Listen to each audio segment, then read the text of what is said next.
Yo, what's up, overclockers? I just sent in a few pictures of my Stryker case with a few mods that it had, and I noticed I got quite a few responses pretty immediately on the lighting that I've done, the Tron style lighting in the front with these EL wire strips going around.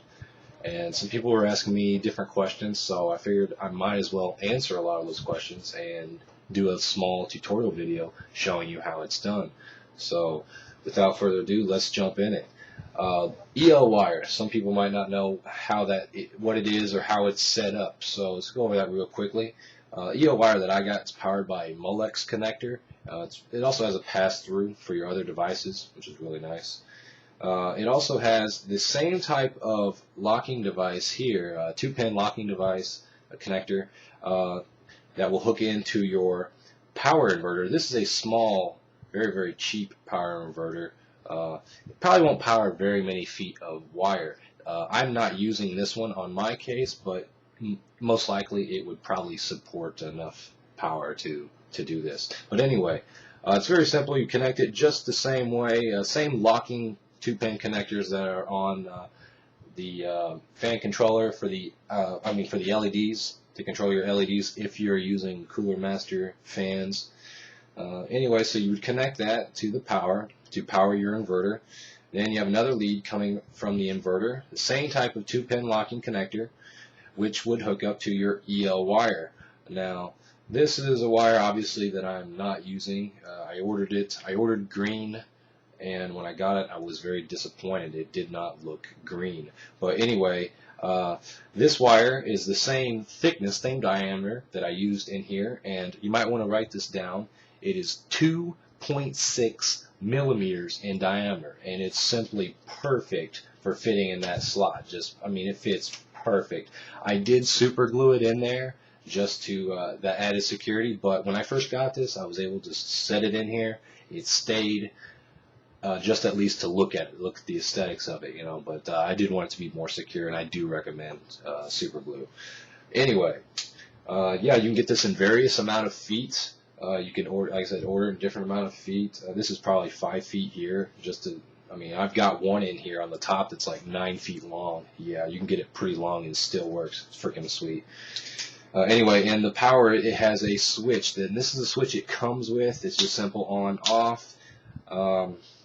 Really, I don't like this. I used one of my PCI slots in the back. I used one of those rocker switches on the PCI switches. It worked really great. So anyway, that's how you would set up the EL wire connection for all your connections, basically.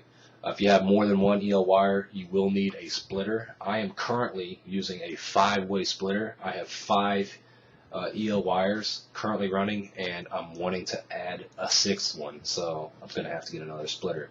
Anyway, some people were asking me about the links. Real quick, the length. This one going up the side, it ends here where that T intersection comes. It actually ends at the very end of that T. Bam. This one does the same thing. It starts down here, comes up, and ends at the T. These two are 2 feet long. I think you only need, I want to say it was around 18 inches or so to get all the way to the bottom, which 18 inches is what, 1.5 feet. And some sites out there where you can order EL wire, you can order in ½ feet. But for this, I really wouldn't recommend it, because it gives you a little bit more extra leadway, and it actually gives me a longer wire so that I have enough room to sit it back so I can do all my connections a little easier. So I like that extra slack in there. Plus, it doesn't really change the look at all. It looks great.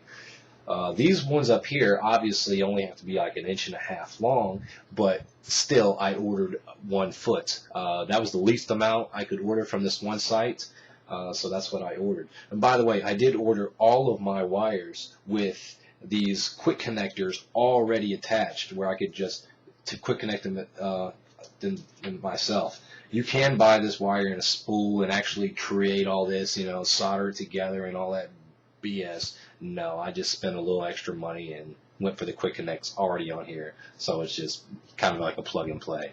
The only thing I had to do was glue it in. Pretty sweet. let's see, like I said, these are a foot long. They only show, like I said, like 1.5 inches, and that's just so I can give myself enough room to plug them in as well. Let's see here. The top one, I'm not for sure how much you would need just for this top part. I went a little crazy, and on the 3 mesh vents on the top, I actually wrapped it around the outside edges of all of them where you could see it from the top.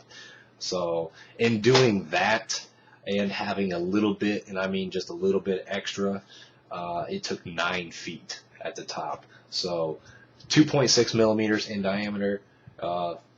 If you want the entire top with the mesh, like I said, that's 9 feet. That's the longest one.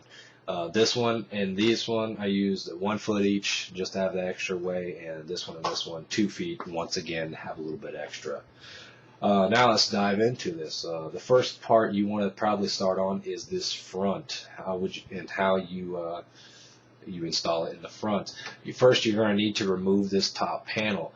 Very simple. Most of you probably know it. You have the 6 little tabs that you have to pull, 2 in the front, 2 in the middle, 2 in the back, and it pops right off. Yeah, you can set it aside. Then once you have this off, you're going to find 1 screw straight here, down here at the top near the front, another one right here as well. These 2 screws are going to appear to look like they have small washers on them, but that little like washer looking screw is actually attached to the screw. It's part of the screw itself. So you're going to need to remove that one and that one, with your Phillips screwdriver. Then once you take those out, you're going to need to come down here. You're going to need to remove the face plate, and you're going to probably remove this just so you can see the very bottom bay cover. And you're going to find this white support cross beam here for the whole panel, and it's going to have a hole here and a hole here. You're going to need to take your screwdriver, remove that screw, and remove that screw as well. Once you have these 2 and these 2, those 4 screws removed, this can now be removed from the front. It's very simple. If you actually have the side panels off, you can see that on the sides, through here on the back, you can see it's held on with just little hooks that just hooks down. So all you have to do is slide it just slightly past those hooks, and it'll pop right off. Piece of advice though, if you have bay devices, which I'm sure you do, remove the bottom one so that you have enough space to move this up. Otherwise, it's going to hit that, and you're not ever going to take this thing off. So whatever is your bottom bay device, take this off, and like I said, it will pop right off. Once you have it completely off, you're going to, well, I do recommend this. It makes it a hell of a lot easier and a lot more clean looking. You're going to want to remove these black little plastic strips that were in the groove. This is what was in the groove. It's very simple. As you might be able to see on the side, they have these like little square notches where there's another piece of white plastic in here that just has a little tab that hooks in here, and it just snaps into place. When they put it in here, it snaps down the side, like 3 or 4. It looks like 4 of them. It's very simple. What I did was I started here at the bottom, and what you do is that little white tab that's in here, you can see it as it hooks in. You just push against it, pushing it the other way, and if you can, push on this little black part at the same time to push it out. It's very simple. You might hear these snap or crack or break in here. In my opinion, it's not really going to matter at all if they even do break off, because it's that little sole purpose for that little bitty white tab is just to hold this in place, and you're going to remove it anyway. So, but still, you might want to be careful just in case. But like I said, I start at the bottom and work your way up. That way, once you get this out, you can start to pull this one and pop it out easier, and it gets easier and easier. At the very top here, I don't know if you can see this, there's 2 little, I don't know what you call them, little things that just snap in. They're just a little round. They're not like these. They're literally just little, they fit in these tiny little holes up here. You just take something small, push in them, and they'll pop right out. It's very, very simple, like I said, guys. Do that to both sides. Like I said, start at the bottom, work your way up. This should take you no time at all to take out. Let's see here. Now that we got that out, okay. How I had this. Dang, I wish I had the camera where I could move it. My camera's a piece of shit. I needed to put it into here. This is where the wire begins, way back in here. I have, connections way back near the back of the fan cage is where the actual connector is, and the wire is fed. It's fed actually. I removed the toolbox. I still have the toolbox in there. I love this thing. Easier, more room. Put that power connector. See, I fed it through here, in here. Put the power connector in between the fan. There's a little hole in here. You can almost see it. I mean, I can fit my pinky in here. That's enough for the power connector. Put it through there, the cable, feed it back.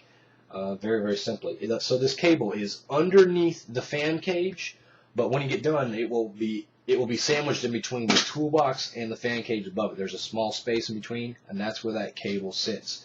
It works like a charm. It works great.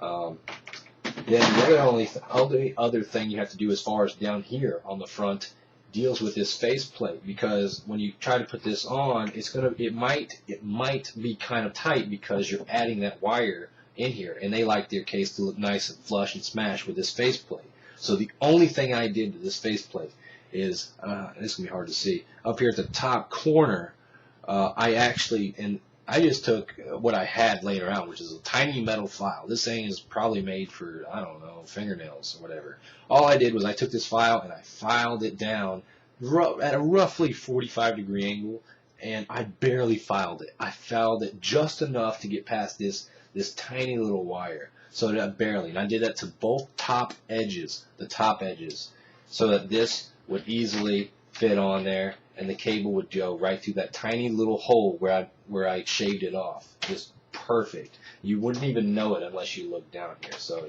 it's freaking sweet. Let's see here with that. Now the top wires. How did I put those in there? Let's see. Well, with this off, it's a lot easier. I wish I would show you guys. This is the NZXT Hue. Just a multicolored LED light strip. I hear about it on the site. I'm sure a lot of you are familiar with this. The whole entire construction is pretty much plastic, very lightweight. So what I was able to do is, whenever I put this on, I noticed that the faceplate was nice and what am I trying to say? It was still flush with the rest of my my Blu-ray drive, but I noticed that there was a small gap right behind here where I'd taken, because I took this out, it gave me enough space to see like this tiny little kind of hole back in here. But to make that, I needed that hole to be slightly a little bit bigger. So all I did was right behind the faceplate, since it's made out of plastic. All I did was I took these tiny little pliers here, and I pinched right behind the faceplate, not the faceplate itself, but just behind it. I pinched it, kind of twisted and twirled it, and just broke it off. And I mean just a little bit on both sides, just to get that wire to where it would fit in there nice and neat, and it wouldn't be cramped down and crushed whenever I pushed this back down on the edges. So yeah, very, very simple, guys. Once again. And that's pretty much the front in a nutshell. Other than that, all you had to do was glue it down. And I chose this crazy glue. It's advanced formula.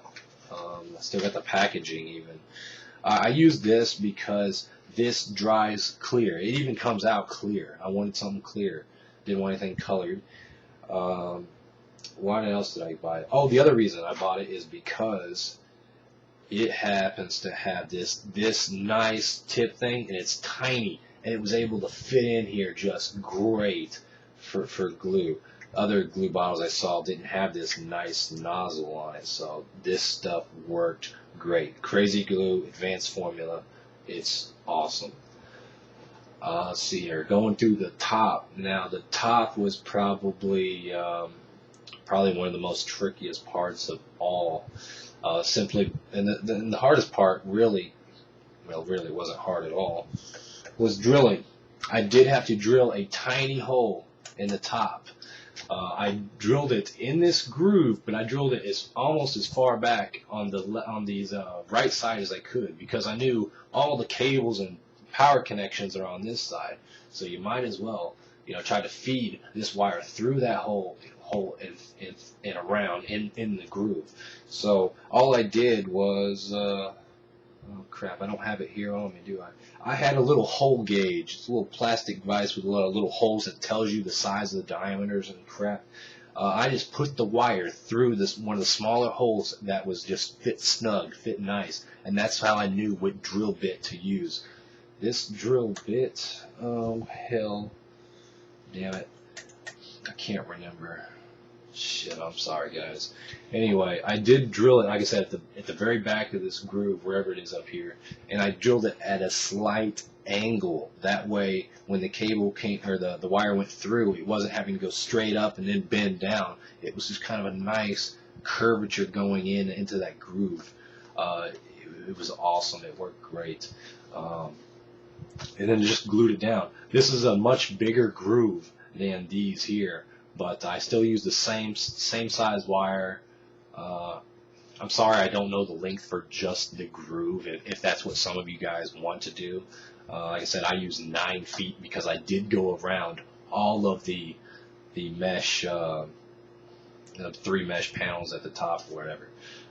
To hold it down on the mesh panels, all I did was use tiny little zip ties. I think I might have even used a couple little twist ties as well. Like I said, very simple though. And yeah. Oh, how did I feed it the wire? This wire, obviously I fed it through that hole to get up to the top and around on the outside. But getting it from the top of the metal through the metal where the handle is attached to the metal, the dust filter.